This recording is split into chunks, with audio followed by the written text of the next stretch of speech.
What's up, ladies and gentlemen? VTWP Media Group back at you with another one. Now we're here to break down everything we're hearing, we're seeing about the coronavirus and African Americans. A lot of exposures going on today, a lot of exposure. This has been going on for weeks now. The thing is, a lot of us have been naive to it. We want to pretend and act like everybody's in our group. We want to pretend like there's some coalition, like we're all united. African Americans as their own people ain't even united. So how do you expect Asians, Spanish, Muslims, and whoever else to unite with us? We're going to be taking a look at this video right here that was released. Caught on camera, a violent brawl at a nail salon in Brooklyn. A worker attacking a customer with a broomstick. The manager says it was self-defense, but now this incident is sparking protests over claims of racism. Eyewitness News reporter Lauren Glassberg live this evening in East Flatbush. Lauren?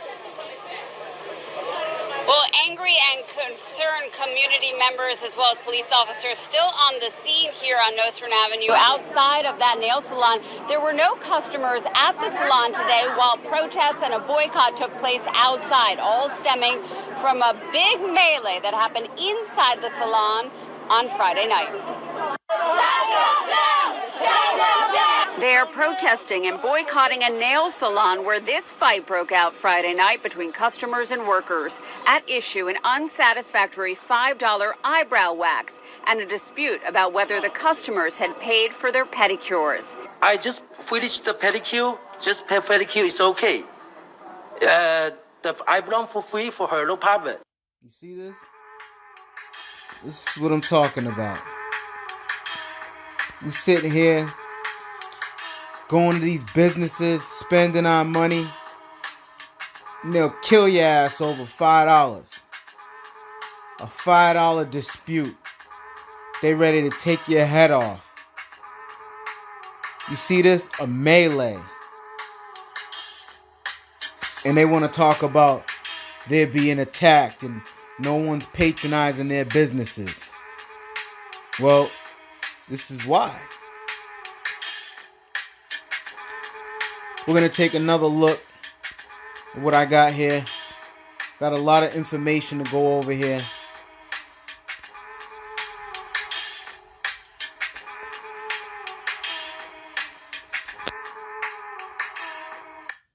On April 8th, a large number of African people in the southern Chinese city Guangzhou were driven out by their landlords and had to stay on the streets. Another video shows many Africans dragging their luggage aimlessly through the streets of Guangzhou. One of them says, "We are just walking on the road. They can't give us a house, they can't give us a hotel, and they cannot provide a place we can stay." It comes after all of the cases reported by Guangzhou authorities in April were reportedly related to African people. Chinese media have only reported about testing people from abroad. They haven't talked about testing locals, so we can't rule out the possibility that many of the locals are also infected, but it's not being reported. It's led to discrimination against Africans among local Chinese.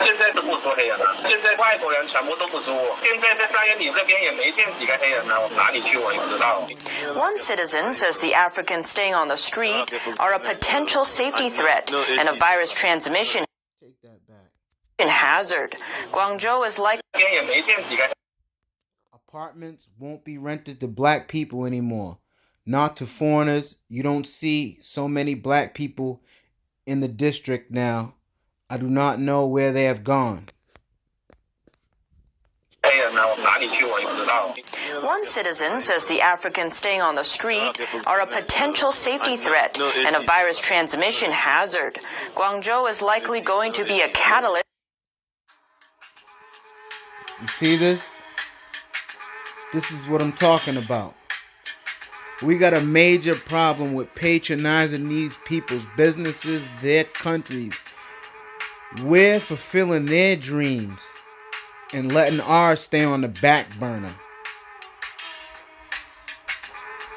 This is a big problem within our community right now. They have a problem with us. They can use racism. They can use their systems that they have in place to kick you out. Have you walking on the streets, sleeping in the streets at any minute. What power do we have? We have the power of unity. We have the power of us being on one block. We usually vote one way. And I know a lot of people say voting don't matter. Personally, I don't vote. Because if I vote, then that means I'm going along with everything that they did to my people in the past. Until they give up this reparations check and they make things right, maybe my vote could be on the table. I've never voted, and I never will until that point comes. We're going to take another look at another video that we have.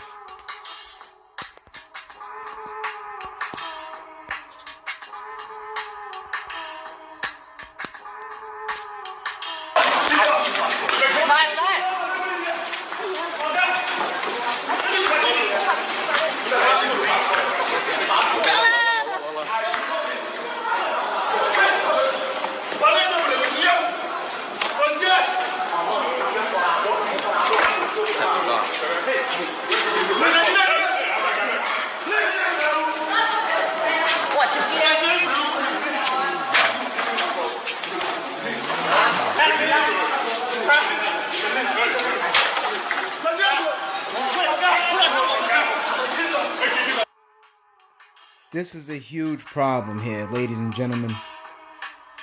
You got 3 or 4 brothers in China right now. We don't know what happened and transpired before this, but we know that 4 is greater than 1. You got 1 man going up against 6, and they're using weapons. They're looking for whatever they can find to bash this man in his head. And still, the cowardice is still existing. How you got 4 brothers, 4 African brothers, 3 of them are just standing there begging and pleading like cowards for the Chinese to stop. They're clearly not going to stop. They're clearly going to continue this beating for minutes to come. I'm not going to play the whole video because it just gets worse and worse, and it just infuriates me. Because I know this could never happen to me. I'm saying that I would have fought back a lot harder than this brother that is being detained by these Asian white supremacists. Okay? Which brings me to the point of this whole video. I believe that